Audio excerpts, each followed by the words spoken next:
kilo for boxing. All right, y'all. So Demetrius Andrade is rumored to be vacating his WBO belt in the middleweight division and moving on up to 168. And the Boo Birds have come out. You know, all the criticism, you know, all the people who have been happy to see Demetrius Andrade not get opportunities at 160 and even at 154. They're coming out with all the criticism and, you know, I told yous and et cetera, et cetera. You know, and most of this I'm seeing in the Facebook boxing groups. You know, and I watched Lala D's video basically, you know, explaining why she felt like, you know, it was the right move for Andrade, and why she stood in support of it. Shout out to Lala D. Y'all go over there and subscribe to her channel if you hadn't. Great boxing commentary, great breakdowns, great boxing perspective. All right, so as for me, I'm hearing people say stuff like, oh, Demetrius Andrade finally gets a tough mandatory and now he wants to vacate and move up. There's nothing about Zanabek that makes me feel like Demetrius Andrade had anything to be concerned about. Could he have been in a good fight or a decent fight? It's possible. I hope so. I hope all his fights are good fights and competitive. But at the end of the day, this is a guy that hadn't done anything as a pro yet. His best win to date is an 8th round stoppage over what's the African guy's name? Phenom. And Phenom is somebody who Callum Smith stopped in like 2 rounds a couple years earlier at 168. So this guy comes back down to 160 and is able to last 8 rounds against Zanabek. You know, to me, that just doesn't scream killer. You know, just doesn't scream somebody that you need to be running from. And the same thing, you know, he went with Von Alexander. He went to a decision, and I think he won a majority decision or split one of them. You know, so you know he didn't just blow Von Alexander out of the water. And that's not saying Von Alexander is some kind of scrub. My point is, this guy just isn't somebody that a fighter the caliber of Demetrius Andrade needs to be making moves to stay away from. Andrade has already said that long before we started hearing this dude's name, that if he couldn't get the fights at 160, that he consider moving up to 168. He actually was going to move up to 168 before Canelo fought Billy Joe Saunders. Andrade was going to move up to 168 and fight Billy Joe Saunders for that WBO belt up there. And then Canelo caught wind of it and started negotiating with Billy Joe Saunders for a fight, even though he himself already still had a fight that he had to have versus Abner Yildirim first. But let's be real, Canelo wasn't worried about losing to Abner Yildirim, so he might as well have went ahead and negotiated with Saunders. Go ahead and pluck Saunders out of the lineup to keep Andrade from going up there, getting that belt and getting in the way of your undisputed bid at 168. So it was smart business for Canelo, especially considering Canelo is on record multiple times saying he has no interest in fighting Demetrius Andrade. So,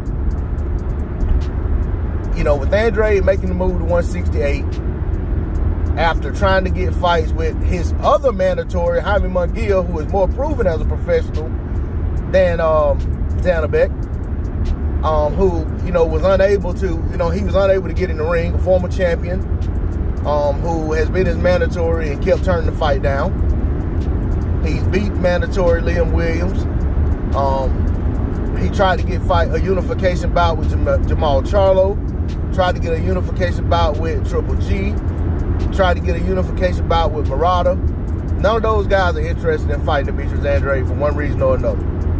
So, with that being said, what is Demetrius Andrade going to do? Just sit there at 160, hold that title, defend it against mandatories as they come up, don't have a shot at unification because even the network he fights on isn't trying to press for the guys that they actually, they have control over their careers, not even trying to press for them to get in the ring with them. You know, so to me, Andrade going ahead, moving on up to 168, fighting Zach Parker for the WBO mandatory spot. it makes sense. He'll at some point get a title shot, at somebody who will have the WBO championship at 168. Right now, that's Canelo Alvarez, but let's be real. If Canelo Alvarez doesn't want to fight Demetrius Andrade, he's not going to let holding a WBO title stop him from, holding firm on his position. If Canelo doesn't want to fight Andrade, he's not going to fight him. Andrade becoming the WBO mandatory at 168 is not going to put him in any better position than being the last champion at 160 when Canelo was trying to become undisputed at 160. Canelo opted not to fight him then. He's probably not going to fight him if he becomes the mandatory. Canelo dropped the belt. He's already become undisputed. Canelo could drop the belt right now, and he'd be still the recognized champion at 168 pounds. So, but what that also does is put Demetrius Andrade in position to fight guys who probably will fight him. Like, what's his name? David Benavidez. Caleb Plant said he didn't want to fight Demetrius Andrade. Talked about them being really good friends. But I'm sure that if it makes sense, they'll fight. If they're in line, if one of them is in the other one's path to a title or whatever, I feel like they'll fight. Jamal Charlo is now supposedly going to be at 168 versus Canelo. So if Andrade wants any hopes of still landing that Jamal Charlo fight, it's going to have to be at 168. I don't see Jamal Charlo going up to 168 and coming back down to 160. He's a big boy. So, for me, I think the move to 168 is the right move for Demetrius Andrade. Those who oppose all things Demetrius Andrade are going to continue to be critical, and that's just what it is. That's par for the course when you are the guy that Demetrius Andrade is, when you got all these fighters, all these trainers, all these writers, and all these other people singing praises of how good of a talent this guy is for all these years, and he hasn't been able to get the opportunities. And then you have the guys who should be giving him fights being critical of him. They're the only ones saying the guy don't have any talent and he's this and he's that. And then, of course, you'll have their fans start to echo the same thing. But with all of that being said and all those situations being what they are, you expect a guy like Andrade to have a hard road to get in the fights he want to get. But at the end of the day, it doesn't detract from the talent that he is. It doesn't detract from what he did in the amateurs. And I'm not going to rattle him off. If y'all think, it's an exaggeration, go look it up. He ain't just an Olympian. The guy has some legit amateur accomplishments that there's probably not another current active American fighter with some of the accomplishments that he has. But I'm going to leave it at that. Hey, best wishes to Demetrius Andrade. I hope he goes up there and wrecks shit at 168 pounds. And I want y'all to continue to rattle off excuses when y'all favorite fighter and y'all favorite fighter continue to avoid Demetrius Andrade. That's all I got on it. D-Lo 404 Boxing. Like, share, comment, and subscribe. I'm out. Peace.